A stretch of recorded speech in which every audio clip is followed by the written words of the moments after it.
Olá pessoal, eu me chamo Isabela e esse aqui é o Diário do Despertar. Sejam todos muito bem-vindos e bem-vindas. No vídeo de hoje eu vou falar para vocês sobre vícios. Já tem algum tempinho que eu não gravo vídeo aqui, né? Mas é aquele ditado, quem é vivo sempre aparece. E aqui estou para trazer mais um conteúdo para vocês.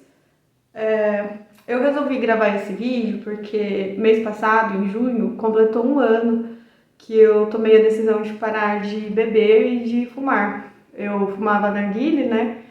E vez ou outra eu fazia o uso de cannabis. E há um ano eu parei.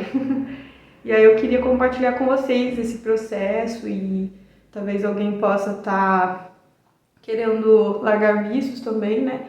Então eu vim aqui para falar a minha compreensão do que são os vícios e quais são as ferramentas que a gente tem à disposição para poder deixá-los, né, de lado. Porque é um processo, né? A gente precisa compreender de onde eles vêm, porque que eles nos prendem, né? E a gente busca esses prazeres. E o vício do álcool e de fumar que eu disse pra vocês é só o começo, né? Existem uma infinidade de vícios aí. E no decorrer desse vídeo eu vou estar comentando com vocês sobre isso. Eu vou falar um pouquinho sobre como foi o meu processo com os vícios e depois eu vou dizer o caminho que eu trilhei para poder ir me libertando, e eu estou nesse processo ainda, né? Eu comecei a beber quando eu tinha uns 13 anos mais ou menos, e de todas as substâncias que eu já utilizei, o álcool foi o que mais me prendeu, foi o que eu mais tinha uma certa dependência assim. Para mim, né, o álcool ele era como uma espécie de válvula de escape, né? E ele me deixava desinibida também. Então, como eu tinha um bloqueio de comunicação muito grande, de expressão, muitas vezes eu utilizava do álcool, né, para eu poder interagir, me expressar. E comecei aí observando que para mim era como se fosse uma espécie de fuga. E é sobre isso que eu queria falar para vocês, que o vício, na minha compreensão, ele tem dois pontos. Um é fuga e o outro é falta. E aí agora eu vou estar falando para vocês fuga e falta de quê, né? E respondendo essa pergunta, a fuga e a falta é de nós mesmos. Com o tempo eu comecei a perceber que existia uma falta muito grande dentro de mim. E eu buscava preenchê-la com coisas externas, né? E foi aí que surgiu o álcool e outras substâncias com que eu já tive contato. Só que, como eu disse, o álcool foi o que mais me gerou um processo de dependência, assim, que era o que mais me agradava, era o álcool, né? E a fuga de mim mesmo. Então, toda vez que eu tinha um problema, alguma situação que eu não sabia lidar, o álcool surgia como uma válvula de escape, né? Porque daí eu meio que era para fugir da realidade, né? Então, a fuga seria uma fuga da realidade. Mas aí se a gente se questiona o que é a realidade ela é uma construção nossa mesmo, né? Então, se eu quero fugir da realidade, eu quero fugir de mim mesmo, porque aquilo que está fora é só uma projeção daquilo que está dentro. Então a fuga, no final das contas, também é da gente mesmo. E essa falta, né? Da onde ela vem? E que eu percebi ela muito grande em mim e eu buscava preencher com coisas externas. Essa falta vem da separação, nossa separação com o nosso íntimo. Então, esse livro aqui, que ele é uma mensagem cósmica, ele fala, né, em um capítulo aqui, que um belo dia a gente vivia numa maternidade cósmica, né, que seria o absoluto. E um dia a gente desperta a nossa consciência nesse absoluto e se questiona se é só aquilo que existe, né? E aí o universo ele é descortinado e a gente pode escolher alguma estrela para a gente iniciar a nossa jornada, a nossa experiência, né, de autodescoberta. E é isso que acontece, um belo dia a gente sai do absoluto e vai viver nossas experiências e aqui estamos, né, depois de muitos e muitos milhões de anos, né. E nesse processo de descida, né, porque um dia a gente já teve nos planos mais superiores, nesse processo de descida, a gente vai se densificando e esquecendo de nós mesmos. É como se a gente fosse formando cascas, né, em volta da gente, e essas cascas a gente pode chamar de ego, ou elemento denso, e essas cascas aprisionam a nossa essência. Essas cascas foram aprisionando e esse processo de descida foi fragmentando, então a gente foi ficando todo dividido. Então essa falta que a gente sente é do nosso íntimo, da nossa essência, da nossa alma. E aí a gente busca preencher essa falta, que a gente nem sabe de onde vem, com coisas do mundo. E aí vem os vícios, né? E aí são vários, igual eu falei da bebida, né? O álcool, tem a maconha, tem o cigarro, mas não só esses, né? Celular, compra excessiva. Então, hoje em dia tem vários vícios, né? Pornografia, masturbação. Então, são todas formas de fugir e de preencher. Fugir porque a gente não quer olhar para aquilo, né? A gente, no caso, seria algum elemento denso ali, né? Algum ego que não quer que você veja aquilo. Então, você foge daquilo. E a falta é porque a gente nem se lembra mais, de tão esquecido de nós mesmos que nós estamos. E aí a gente começa nessa busca externa, né? E aí foi o que aconteceu comigo. Comecei uma busca externa muito grande, então já usei várias substâncias, já estive em vários lugares com várias pessoas e nada disso me preenchia, porque aquilo que eu buscava fora eu nunca não estava dentro, então eu precisava achar dentro, então eu nunca ia encontrar fora. E aí eu fiz um movimento inverso, então ao invés de procurar fora, vamos procurar dentro. E quando eu comecei a procurar dentro, era igualzinho fora, o mesmo caos, a mesma confusão que tinha fora, tinha dentro de mim. Porque o fora é só um reflexo, né? Só que agora eu tava na causa das coisas, né? Porque imagina que dentro de nós está o projetor e fora está a projeção. Então se eu fico olhando para a projeção, não vai me resolver muita coisa, né? Se eu quero mudar alguma coisa, eu não vou conseguir mudar na projeção, eu vou conseguir mudar no projetor. Então eu me volto para dentro e começo a entender. E foi aí que eu comecei a investigar as causas, a origem das coisas, né? E conforme eu fui buscando, eu fui compreendendo o que me faltava, do que eu fugia, por que eu fugia, né? E as ferramentas que eu utilizei e que eu utilizo ainda, né? Eu comecei com terapias, né? Então, terapias alternativas, depois eu fui para psicóloga, muita leitura, né? De livro de psicologia, de autoconhecimento, de autoajuda e tal. E aí, em 2021, eu conheci o ayahuasca, né? Tem vários vídeos aqui no canal onde eu relato minhas experiências. Eu ainda procuro tomar mensalmente, né? Uma vez por mês. E cada vez mais eu tenho compreendido a causa das coisas, né? E tentado reverter, né? Porque eu só mudo uma consequência se eu mudar uma ação, né? Causa e efeito. Eu só mudo o efeito de uma coisa se eu também mudar a causa. E aí eu tenho feito esse trabalho, essa busca. Outras ferramentas muito válidas nesse processo de compreensão da causa das coisas e de compreensão da falta, da fuga, é a lei do resgate e a lei da renúncia.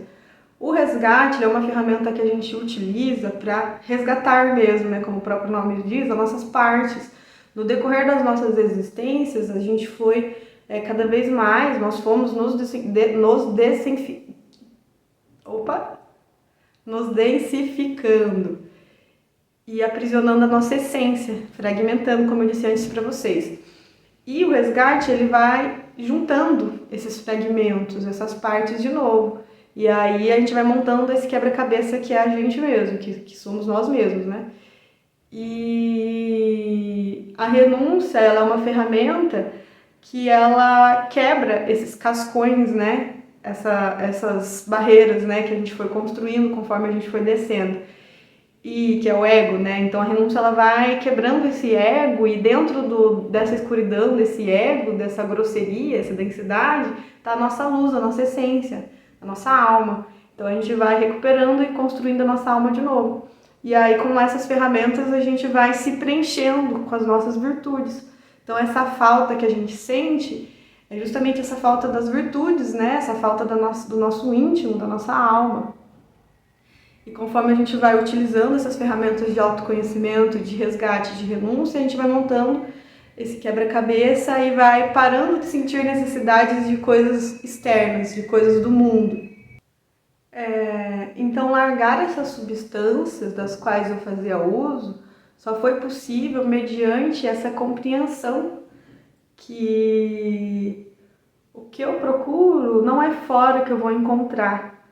E foi possível graças a essas buscas que eu fui fazendo dentro de mim e essas partes que eu fui encontrando. E eu ainda continuo buscando e continuo encontrando, né? É só o começo.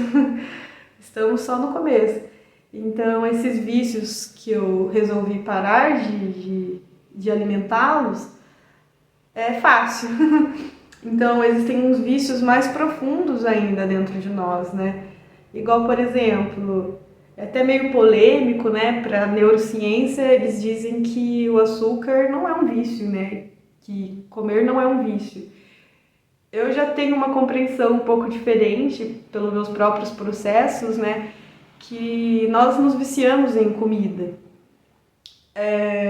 Muito do que nós comemos, nós não comemos porque nós precisamos, porque nossas células precisam daquele alimento. Nós comemos pelo prazer que aquilo nos proporciona. Então, para mim também entra como um vício, né? E quando eu deixei de lado esses vícios que eu falei para vocês, me veio esse questionamento, tá, parei de beber, parei de fumar, mas eu sou completamente viciada em comer. E aí? E aí surge uma ferramenta muito interessante que é o jejum. Porém, o jejum vai ser um tema de um próximo vídeo. Vou falar mais detalhadamente para vocês sobre o que é o jejum, como foi minha experiência, porque senão a gente se prolonga muito aqui. Então, nesse processo de largar vícios e compreender o que é vícios, eu comecei a ver que existem muitos, né? Então, não só coisas externas, nós também somos viciados em determinadas emoções ou comportamentos, né? E isso é bem curioso, assim, mas estou no processo de investigação ainda. Uma outra coisa que eu tive uma compreensão recente já ouvi falar, né, que a preguiça é a mãe de todos os vícios. Porém, eu não tinha entendido ainda o porquê, né? Em alguns vídeos aqui eu já mencionei para vocês sobre os elementos densos, os egos, né? A gente pode dividi-los aí em 7 principais, que seriam 7 pecados capitais, né? E a preguiça tá lá. E ela é a mãe dos vícios. Então, quando a gente trabalha com os vícios, né, a gente tá lidando de alguma forma com ela, a mãe deles, né? E por que, né, ela é a mãe dos vícios? E aí eu tava fazendo um estudo sobre a parte química, né, a parte cerebral dos vícios, assim, da neurociência. Tem até um rapaz no YouTube que ele fala muito sobre isso, que eu acho que é Esley o nome dele, um neurocientista bem legal de se ver os vídeos dele sobre isso. Ele fala muito sobre a questão da dopamina e os vícios, o sistema de recompensa do nosso cérebro, né? Vou dar uma resumidinha aqui para vocês. Toda vez que o nosso cérebro compreende um estímulo como prazeroso, a gente tem áreas responsáveis no cérebro para compreender esses estímulos, né? Então a gente tem uma área do cérebro chamada de área tegmentar ventral, que ela é responsável pela produção e pela liberação de dopamina, que é um hormônio de motivação, de prazer, de bem-estar, né? E toda vez que a gente faz uma ação que o cérebro compreende como prazeroso, essa área ela vai ser ativada e vai começar a liberar dopamina. E ela vai liberar dopamina para uma outra parte do cérebro que é chamado de núcleo accumbens. E essa área do cérebro é a área do sistema de recompensa. Daí funciona assim: o cérebro entendeu que aquele estímulo é prazeroso, vai chegar essa informação ali no sistema de recompensa, e esse sistema de recompensa ele vai criar uma motivação para que cada vez mais a gente busque aquele estímulo para gerar mais prazer. O cérebro sempre vai querer prazer. E a área do cérebro onde fica os vícios e os hábitos, porque eles ficam juntos ali, para o nosso cérebro, vício e hábito é a mesma coisa. Os processos químicos são os mesmos, fica do lado dessa área de sistema de recompensa. Então a gente entende como vício algo que a gente faz, né, rotineiramente, que causa prejuízo para o nosso sistema, e hábito seria aquilo que a gente faz com frequência, porém não faz mal, né, pra gente. Exemplo, escovar os dentes todos os dias. Tem gente que tem o hábito de fazer atividade física todos os dias. Então esse processo de construção é o mesmo ali, quimicamente falando.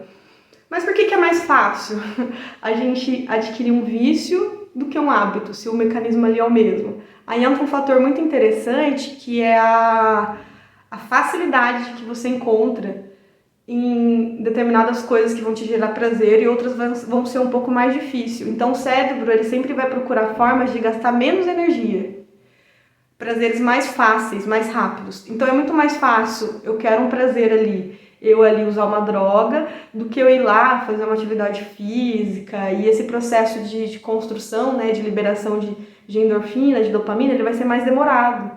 E não vai ser em tanta quantidade quanto usar uma droga, por exemplo, ou comer um açúcar, né, tipo um doce ali hipercalórico.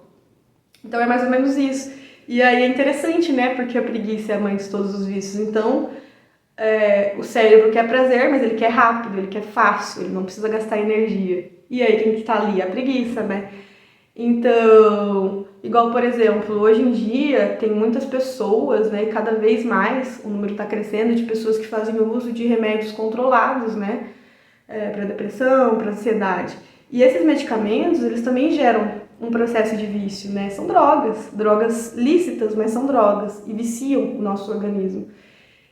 E para a pessoa ali que tá, né, com o cérebro ali deprimido, o cérebro ansioso, para ela vai ser mais conveniente, né, tomar um medicamento que vai dar dopamina para ela, serotonina, enfim, do que, sei lá, fazer uma atividade física, por exemplo, né, se alimentar mais saudável, fazer uma terapia, enfim, porque essas coisas são mais demoradas, né, então o cérebro ele quer ali o prazer imediato, instantâneo. E eu achei muito legal, queria compartilhar com vocês essa questão da preguiça ser a mãe dos vícios. Sobre essa parte de medicamentos, né, eu não estou dizendo que as pessoas devem parar de se medicar e tal, porque o corpo da pessoa ele já está adaptado a receber, né, essa química toda. Então não é da noite pro dia que dá para cortar, né? E os vícios que a gente alimenta há anos também não é da noite pro dia. É uma construção, é um processo. Porém, nós precisamos compreender que remédio ele não cura nada. O remédio ele nunca vai agir na causa das coisas. O remédio ele age nos sintomas.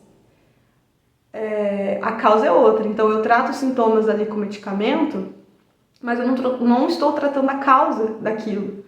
Então a gente volta lá para o início do vídeo, que a gente tem que começar a olhar para a causa das coisas. E conforme a gente for compreendendo, a gente vai conseguindo se desvincular dessas substâncias externas que a gente vai pondo no nosso organismo. E sobre a preguiça, né? Já que é ela que está ali por trás dos vícios, então quando a gente está ali lidando com os vícios, na verdade existe alguém por trás ali que é a preguiça. O que será que é a preguiça, né? Como que ela surge? Eu não sei vocês, mas eu percebo ela em mim quando ela se manifesta como se fosse um peso no meu corpo, assim, que me impede de fazer as coisas, e eu sinto uma falta de energia muito grande, extremamente grande. E de onde está vindo essa falta de energia? Por que está faltando, né? Falta justamente porque nós fornicamos. Fornicar significa perder energia. Nós, primeiro, perdemos energia sexualmente falando, energia sexual, e nós fornicamos aí depois de outras formas, né? Mentalmente, pensar demais. Também não sei se já aconteceu com vocês, mas comigo sempre acontece aquele dia que você não tem tanto trabalho físico, esforço físico, mas você passa o dia inteiro pensando e pensando e pensando, e no final do dia parece que você estava trabalhando numa obra, de tão cansado que você fica. A gente fica cansado porque a gente perde energia. Pensar demais é uma forma de perder energia. Falar demais, comer demais, tudo em excesso é uma fornicação. Mas esse tema sobre energia sexual, fornicação, também vai ser assunto dos próximos vídeos. Eu preciso ir compreendendo melhor essas coisas para vir trazendo aqui para vocês, né? Que dentro disso entra uma questão muito importante, que é a alquimia sexual. Na verdade, ela é a base de tudo. Porém, eu vou falar para vocês sobre esses assuntos mais para frente. O vídeo de hoje foi esse. Espero que vocês gostem. Eu vou deixar na descrição do vídeo o link do livro, né, Uma Mensagem Cósmica, Esse livro é como se fosse um manual de autoconhecimento, um manual de ascensão espiritual. Eu vou deixar o link do canal do YouTube do autor do livro também, onde ele fala sobre o resgate, a renúncia. Foi ele que trouxe essa ferramenta para nós, né? E vou deixar tudo aí para vocês. Espero que vocês gostem desse vídeo. Se vocês assistiram até aqui, não se esqueçam de curtir, deixar um comentário. E é isso aí. Até a próxima!